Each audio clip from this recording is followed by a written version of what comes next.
What's going on, everybody? Welcome back to another episode of the Fans View podcast. Today, I have a rising name on the independent scene. She's still early in her career, but she's already started turning heads with her athleticism, her work ethic, and her presence inside the ring. I'm so excited to jump into her journey, how she got there, where she's going next. Please welcome to the show, Miss Cecilia Brooks. Cecilia, how are you doing today? Good. I'm doing fantastic. How are you? Good. I'm good. I can't complain. We're just going to jump right into it because I know your time is precious. For people who are just discovering you for the first time, right here and now, who is Cecilia Brooks, both inside the ring and out? My character is me. I'm a brick wall. Um, I just had my last match, my first ever match. You can see in the ring just by itself right there that I don't play. When I step into the ring, I mean business. There's no friends, no nothing. So when I'm in the ring, it's just strictly business. I love it. I can appreciate that no nonsense attitude. Were you always a wrestling fan growing up, or is that something that kind of developed later on? Yeah, since I was about 7 or 8, um, I can't even remember. I think my mom's boyfriend at the time put it on and I was like, oh, what's this? And I just fell in love with it ever since. And I just never stopped watching every week.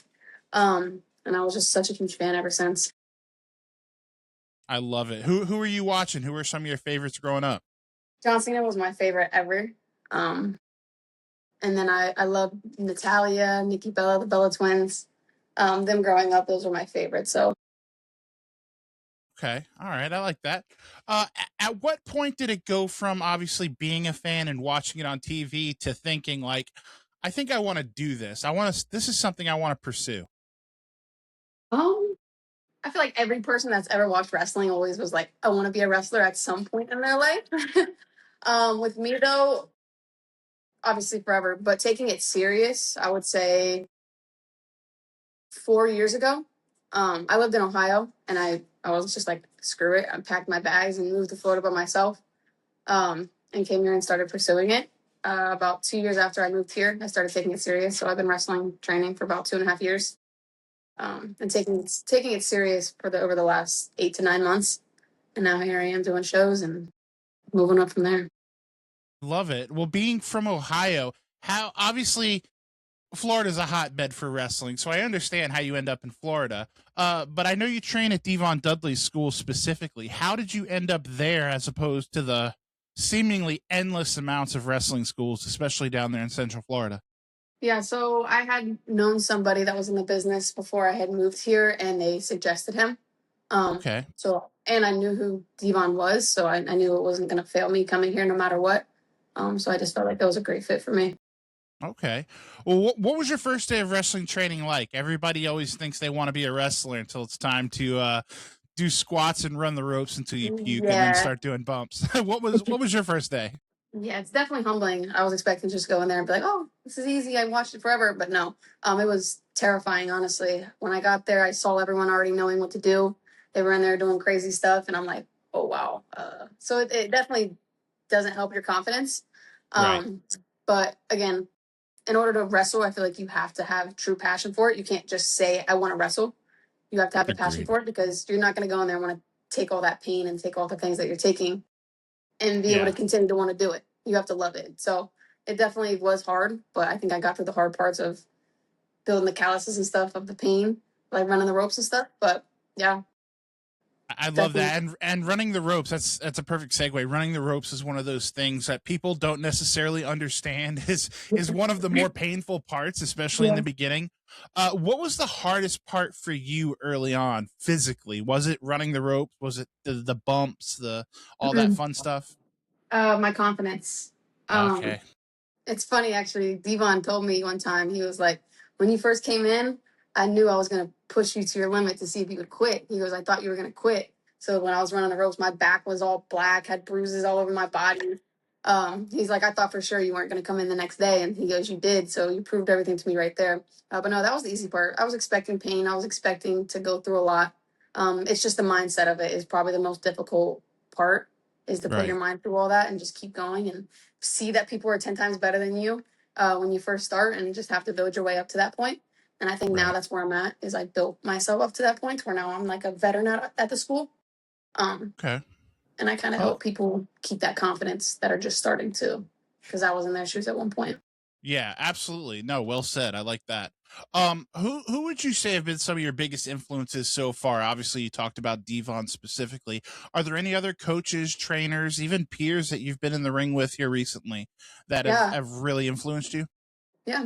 We have a trainer, Dan Carr. He's been at Devon's school since it's open. He's the one that kind of will tell you how it is, the harsh truth. So he definitely helped. I like that though. I like someone that's going to push me and tell me if I'm doing something wrong. Um, Right. and then again, there's just a lot of our trainers. Kiki Roberts, he's one of our trainers at the school. Just his mindset of everything, seeing how he pushes all of us to do better and genuinely wants to help us. And like if you make a mistake, they don't make you feel like you're wrong. They'll keep Right. you, push you to keep going. So I think that's a big thing with us at DEA, is we're all a family and we all want each other to do better. And it's okay to fail for Yeah, now. So yeah, I absolutely. definitely.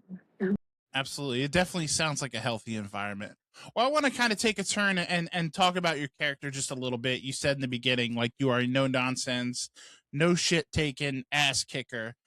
And you kind of touched on it. How much of Cecilia Brooks, the character, is the real you turned up to 11? Yeah. Like I said, I think it's just me turned up a little bit. Once I get in that ring, I just flip a switch. It's like I just naturally turn into that. There's no character really involved. That's just me naturally going out there being like that. I've always been like that. I've always been the tomboy, the tough girl. So it's really nothing that I have to put on a show out there for. It's just me naturally being out there. Right. That is equal parts interesting, awesome, and terrifying, if I have to put it into words. Um what is something, obviously, like you said, you're still very green, you're very new.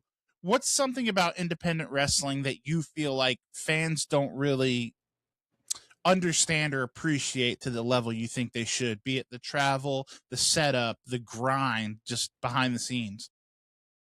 I actually think a lot of the indie fans are like the biggest fans. Like they go all out. They are diehard fans. They will show up for a little indie show and support like it's the biggest superstar in the world. Um, but again, it's just like the storytelling and stuff. Some people might not get. Like if we do Right. something that makes sense to us, it might not make sense to your typical wrestling fan because maybe they don't understand it to a full point. Um, but yeah, I do think the indie fans are great fans. They come out and show out and support. So For sure, for sure. How do you handle not just the physical, obviously we touched on the physical, but the mental side of wrestling, the self-doubt, the can I do this, the comparing yourself to others. Obviously this is a very, you know, comparative business sometimes. How do you kind of deal with that mental side of it? yeah, like I said at the earlier, that's probably the toughest challenge that I Mhm. go through. I can handle the physical pain, but yeah, the mental, seeing people go out and do something that I think, oh, I probably can't do, or I'm not as good as that. It definitely does put a strain on you. But again, you just have to ignore that, keep going, and do what you know that you can do best, and sky's the limit from there. Are you somebody that watches your matches back? Yes, Do I'll you, watch do it a you thousand times over. yeah, do you find it helpful, or you Yes. like cringe and is it hard to sit through? No, I find it helpful because it's like a lot of that stuff could be on the fly of something that you just go out there and naturally do, and you can be like, oh, I can do this better for next time. So it almost helps you. It's like studying. You study Yeah, film, watch football practices and stuff like that. right. Something, it helps you realize what you can do better next time, and maybe do something a little more. Even like the small things like that we notice. We know we mess up if we mess up something, but the fans won't. So I feel like we critique Absolutely. ourselves harder on that.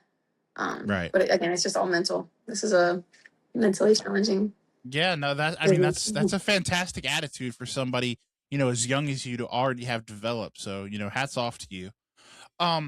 If you could wrestle anyone right now, and obviously the answer is always somebody in WWE or AEW, but if there's someone you could work with right now on the independent scene that you haven't had the chance to step in the ring with, who would that be?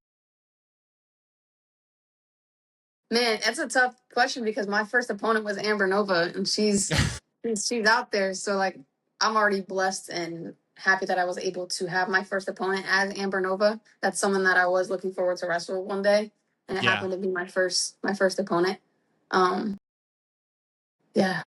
I love it. Hey, you're in Florida, so the sky's the limit. Yeah. Obviously, the independent scene in Central Florida alone is thriving. So, um, being so early into your career and so early in this journey, what are your goals short term, like over the next couple years? What do you hope to accomplish just in the next year or so? Honestly, my short goal would be to make it to NXT or at least have a tryout. Um, I know people who have plenty of tryouts and they don't make them all right away. Just even Right. have a simple tryout would be a huge goal for me. Okay. Um, on the other side of that, when you're not wrestling, what's a normal day look like for you? Obviously, you're in very good shape, so I'm sure the gym is a big part of it. Yeah. So I'm at the school 3 days a week. I work, and I'm kind of boring. I don't like to go out. I don't like to party, but I like to be at home and have a glass of wine. I love sports, football and basketball time. That takes over my entire life. But yeah, I like to play basketball outside, and just watch reality TV. Simple. Hang out with my family, my friends. I'm not mad at that. I'm certainly not mad at that. As we kind of round this thing out, looking back, what would today's Cecilia tell the version of herself that was walking into Devon School for the first time? Good question. Keep going, because there was a lot of times that I just was like, I'm too scared to go. I don't want to go anymore. Quit. Um, but just to keep going, and eventually you'll make it to the top. You just keep pushing yourself to do the very best you do, and Hell that's yeah. where I am now. Hell yeah. And we can't let you get out of here without me asking you my two favorite questions. The first of which being, and we kind of touched on it with you being a homebody, but aside from wrestling, outside of the business, away from the ring, this is the Fans View podcast. So, what are you a fan of? Like I said, football, sports take over my life. So when it's time, I'm like, no one talk to me. I am here Sunday, Saturday. No one talk to me. I am home watching sports. But yeah, wrestling has been my whole life. So it's hard to answer that question. I'm very family oriented. So anytime that I can be with my family, my friends, I take fully time with that. Yeah, just Okay. my friends and my family are everything. Do we have a team? Who are our teams? I'm a Browns fan, Oh, sadly. you poor thing. And then LeBron James is my favorite basketball player. So wherever he goes, I'm at. So right now it's You're in he's limbo. in trade. Yeah, he's in trade talk. So wherever he goes this season, I'll be there. Okay, hey, I respect it. I can appreciate someone that's just ride or die for LeBron. I can appreciate that. Um, Last but not least, and this is my favorite question to ask anyone. Uh, Given your youth, given your inexperience thus far, how do you define success at this stage of not just your career but of life in general? Success to me isn't all about money. Of course, money's great, but I think just being happy. Hmm, If I'm happy with myself and where my life's at, then that's all that matters. So just being happy where I'm at is very successful to me. I love that. I love that so much. And I really, like I told you when we first got on, I so appreciate you coming on today and sharing a little bit of your time. Before we let you get out of here, we gotta know, where can we see Cecilia Brooks? Where can we talk to you on social media? Where can promoters get a hold of you? The floor is yours, ma'am, to plug away. Yes. So my Instagram is Cecilia Brooks __. That is my Instagram. My email is in my bio on Instagram. So if you want to book me, have any questions, you can send me an email through that. I have a match with DDA Rebound August 15th. We are collabing with another promotion. That's going to be a huge show in Central Florida. We don't have a location yet. I don't think, but there is a QR code on there if we end up finding one. I'm not up to date with everything on that yet. But August 15th, 100%, there will be DDA Rebound, and I will be on there. And I will be facing Amber Nova again for my rematch because I won the title the first time, but people like to cheat. You know what I'm saying? So I I will be love getting my rematch. I love it. I love it. Hopefully, people, if you're in the Central Florida area, you can go support Cecilia in person. If not, make sure to go follow her on social media. That's free. And while you're following people, make sure to go follow the Fans View podcast on all the socials. You subscribe on YouTube, Spotify, Apple Podcasts, all the things. Here comes the podcast shtick. Like, subscribe, ring the bell, all that fun stuff. But make sure you give Cecilia some love. She needs your support. She wants your support. Damn it, you're going to give it to her. And when you're done, make sure at the end of the day, you guys call your mom. If you haven't liked or subscribed, You're going to be joking me.